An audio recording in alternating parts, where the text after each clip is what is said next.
Good morning दोस्तों। तो आज मेरी सुबह की शुरुआत कुछ इस तरह के मौसम के साथ होती है और ये वेदर मुझे काफ़ी पसंद है। और इतने सुंदर मौसम को देखने के बाद मैं अपने स्लॉट को पूरा करने आ जाती हूँ। तो ये मेरा मॉर्निंग का स्लॉट था। मैं अपना फ्रेश जो भी होता है वो होके आ गई थी और उसके बाद मैं पढ़ने बैठ गई। और जो मेरे मॉर्निंग रूटीन में जो भी मेरा सब्जेक्ट होता है ना वो रिवाइज़ करती हूँ। तो मैंने अपने सारे वीडियोस में स्टार्टिंग से बताया है कि मैं अपना रूटीन डेली चेंज तो नहीं करती हूँ। मैंने मैंने होल रूटीन जो अपना बनाया है पूरे वीक के लिए बनाया है।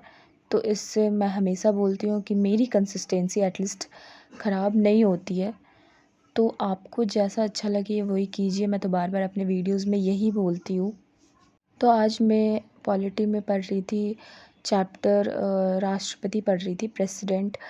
मैंने पूरे सीरीज़ वाइज़ स्टार्टिंग की है, लाइक जो चैप्टर स्टार्टिंग में है वो पढ़ा, फिर उसके बाद जो है वो फिर उसके बाद जो है वो मतलब सीरीज़ में पढ़ रही हूँ। जो जैसे-जैसे चैप्टर वाइज़ है वैसे ही। तो सबसे पहले हिस्टोरिकल बैकग्राउंड पढ़ा। मैंने सोचा है कि पूरे पॉलिटी की बुक ना अच्छे से एक बार पढ़ लूँगी, फिर दूसरी बार मैं रिवाइज़ करना स्टार्ट करूँगी। एटलीस्ट उसकी रीडिंग्स तो अच्छी होनी ही चाहिए कि आपको पढ़ के एक बार देख लेना है कि आखिर टॉपिक्स क्या-क्या है पॉलिटी में, पूरे बुक में। एंड उसके बाद आपको पीवाईक्यूज़ उठाने हैं, देखने हैं कि कैसे क्वेश्चन फ्रेम हो रहे हैं, कैसे क्वेश्चन किस चैप्टर से आ रहे हैं। तो उसके बाद एक बार जब आप पढ़े रहोगे ना पूरी बुक, तो उसके बाद आप ये लगा सकोगे कि क्वेश्चन कैसे आ रहे हैं, तो उस हिसाब से आप उस टॉपिक को पढ़ सकते हो। ये मैंने किया है और मैं पढ़ रही हूँ। तो ये मेरा फर्स्ट अटेम्प्ट होगा। मैं पहले ही बता चुकी हूँ कि मैंने ग्रेजुएशन पिछले साल ही कंप्लीट किया था, लेकिन मैं पिछले साल फॉर्म नहीं भर पाई थी कुछ कारण की वजह से। तो इस वजह से मैं इस बार भरूँगी फॉर्म। तो इस हिसाब से मैंने अपनी जो भी पूरी स्ट्रैटेजी है वो बनाई है। करेंट अफ़ेयर्स मैं इस साल से ही देख रही हूँ। ऑब्वियसली जनवरी से मैं लगा रही हूँ करेंट अफ़ेयर्स, और उसकी भी रिवीजन करना बहुत ज़्यादा ही इम्पॉर्टेंट हो जाती है। और पॉलिटी इस तरीके से मैं सिर्फ एम लक्ष्मीकांत से करूँगी। As earlier I said that मैं पूरी की पूरी पॉलिटी सबसे पहले मैंने एनसीईआरटी से ही पढ़ी है। 11th-12th की एनसीईआरटी बहुत मस्ट है आपकी अंडरस्टैंडिंग को डेवलप करने के लिए।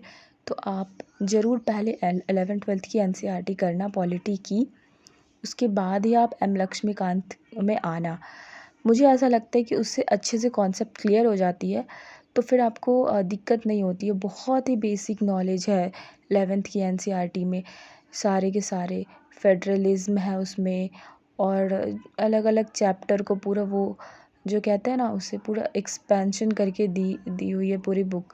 तो आप उसमें एक अच्छी अंडरस्टैंडिंग के लिए फंडामेंटल राइट्स, डीपीएसपी पूरी की पूरी एक्सप्लेन करके दी हुई है। तो आपको ये समझ में आ जाएगा कि किसी भी टॉपिक को अप्रोच कैसे करते हैं और उस टॉपिक के इम्पॉर्टेंट एस्पेक्ट क्या है। और आप क्वेश्चन उठा के देखोगे ना तो कई बार ऐसा लगेगा कि कुछ क्वेश्चन 11th-12th के एनसीईआरटी से भी फ्रेम हुए हैं। तो मैंने बोला है पहले भी कि मैं वो सारे पीवाईक्यूज़ लाऊंगी अलग-अलग सब्जेक्ट के, लेकिन उससे पहले जो मैंने अपने 21 दिन का टारगेट लिया है वो पहले पूरा करूँगी। क्योंकि मैंने इस 21 दिन की सीरीज़ में ये सोचा है ना कि अपनी पूरी की पूरी सिलेबस कंप्लीट कर लूँ। ऑफ़ कोर्स नहीं हो पाएगा 21 दिन, मुझे पता है। पर मैंने वीडियो जब बनाना स्टार्ट किया तो उससे पहले मैंने आधे से ज़्यादा जो भी मेरे सिलेबस थे वो ख़त्म कर चुकी हूँ। तो मैं 21 दिन में इसलिए रखी हूँ ताकि एक बस कंसिस्टेंसी बन जाए मेरी पढ़ाई की। उसके बाद जब मेरे सिलेबस जितने दिन में पूरे होंगे, मैंने 21 दिन बस इसीलिए लिया था कि एक आदत बनाना है मुझे कि टाइमली मुझे सब कुछ करना है। सब्जेक्ट को अलग-अलग टाइम देना है, सारे सब्जेक्ट को अलग-अलग टाइम देना है, और साथ-साथ पीवाईक्यूज़ भी देखते जाने हैं। हाँ, मैं थोड़ा बहुत खुद देख लेती हूँ, बट मैं ऑफ़ कोर्स मैंने जब ये बात बोली है कि मैं लाऊँगी सीरीज़ पूरी की पूरी पीवाईक्यूज़ की अलग-अलग सब्जेक्ट वाइज़, तो हम डिस्कस करेंगे कि क्वेश्चन कहाँ से कैसे फ्रेम हो रहे हैं उस टाइम पे। क्योंकि मेरा सिलेबस पूरा हो जाएगा, तो इसलिए मैं पीवाईक्यूज़ को बाद में रख रही हूँ। इसीलिए आप भी मेरे साथ चैलेंज ले सकते हैं, अपने हिसाब से आप अपना रूटीन बनाएँ। ऐसा नहीं बोल रही हूँ कि जो मैं पढ़ रही हूँ वही करो आप, या जिस सब्जेक्ट को मैं जितना टाइम दे रही हूँ या मेरा जो टाइम स्लॉट है उस हिसाब से आप चलो। मेरे बोलने का बस मतलब ये है कि बस आप अपना रूटीन बनाओ और 21 दिन या आपको 10 दिन का चैलेंज लेना है तो वो कर सकते हो। अगर आप बहुत ज़्यादा बिगिनर्स हो लाइक कि आपने कभी किसी चीज़ की तैयारी नहीं की और आपने डिसाइड किया है कि आप स्टार्ट करोगे किसी भी गवर्नमेंट जॉब की या किसी भी चीज़ की तैयारी, तो आप खुद को ही चैलेंज दे सकते हो। आपको लगता है कि आप 21 दिन का चैलेंज नहीं ले सकते हो तो आप फिर अपना चैलेंज थोड़ा कम दिन के लिए कर सकते हो। आप 1 वीक का चैलेंज ले लो, 2 वीक का चैलेंज ले लो, बट लो एक बार चैलेंज, तभी आपसे होगा। जब आप बैठना सीख जाओगे टेबल पे, चेयर पे और खुद के लिए जब आप हासिल करोगे, जब आपको पता चलेगा कि आपकी लाइफ में कितने सारे ऑब्स्टेकल्स हैं, तो फिर आपको रियलाइज़ होगा कि आपको अपनी रूटीन किस हिसाब से फ्रेम करनी है। क्योंकि बिना डायरेक्शन के कुछ भी नहीं है। डायरेक्शन बहुत ज़रूरी है और डायरेक्शन के साथ डिसिप्लिन भी। मैंने अपने पिछले वीडियो में बताया था कि किस तरीके से 3 चिड़ियाँ जो थी वो कतारबद्ध होके जा रही थी अपने डेस्टिनेशन को। तो मुझे ऐसा लगा कि जब उन्हें कोई कंट्रोल नहीं कर रहा है, फिर भी वो अपनी लाइफ में एक लाइन बना के जा रहे हैं। क्यों? उनकी लाइफ में तो उन्हें कुछ अचीव भी नहीं करना है। उन्हें कोई ऑफ़िसर, कोई इंसान या कोई कुछ भी उन्हें नहीं बनना, ना फैमिली चलानी है हमारे जैसे। तो फिर वो क्यों इतना डिसिप्लिन रह रहा है? हमें उस छोटे से पक्षी से सीखना चाहिए। तो मैं फिर से वही बात दोहराऊँगी कि हमें अपने लाइफ को जीने के लिए एक डिसिप्लिन देना बहुत ज़रूरी है, वरना फिर हमारा लाइफ बेकार हो जाएगा। ऐसा नहीं बोलती हूँ कि मैं आप सुबह ही उठ के पढ़ो, आपको जब कन्वीनिएंट लगता है आप तब पढ़ सकते हो। आप अगर मॉर्निंग पर्सन हो तो आप सुबह पढ़ सकते हो। आप अगर लेट नाइट पढ़ने की अगर आपको आदत है तो आप लेट नाइट पढ़ सकते हो, बट पढ़ो। बस एक डिसिप्लिन रखो कि मुझे जिस टाइम भी कंफर्टेबल लग रहा है तो मैं उसी टाइम पढ़ती हूँ। और एक कंसिस्टेंसी के साथ पढ़िए, पीवाईक्यूज़ ज़रूर देखिए, सिलेबस देखिए एंड देन जाके आपको सब कुछ रियलाइज़ हो जाएगा। तो बस आपको इतना करना पड़ेगा अपने लाइफ में कुछ अच्छा करने के लिए।